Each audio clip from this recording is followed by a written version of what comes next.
So இன்றைக்கி பஞ்சமி திதி. So பஞ்சமி திதியில் வாராகி எங்கள் வீட்டில் எப்படி வந்திருக்கான்னு பாருங்கள். ஒவ்வொரு நாளைக்கு ஒவ்வொரு மாதிரி இருப்பாங்க விளக்கு தீபத்தில். இன்றைக்கி பஞ்சமி திதி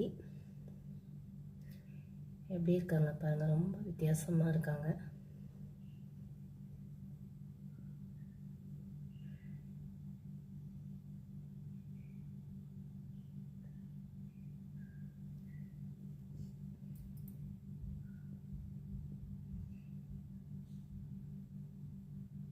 தீபத்துக்குள்ள ஒரு உருவம், ஏதோ ஒரு உருவம் தெரியுது பாருங்கள், நல்லாவே தெரியுது பாருங்கள். 2 கண்களோட ஏதோ ஒரு உருவம் தெரிகிற மாதிரி இருக்குது. ரொம்ப வித்தியாசமாக இருக்குது இன்றைக்கி எனக்கு பார்க்குறதுக்கு. இந்த மாதிரி வந்ததில்லை, ரொம்ப ஒரு மாதிரி இருக்குது. உங்களுக்கு என்ன தெரியுதுன்னு நீங்கள் கமெண்ட் பண்ணுங்கள்.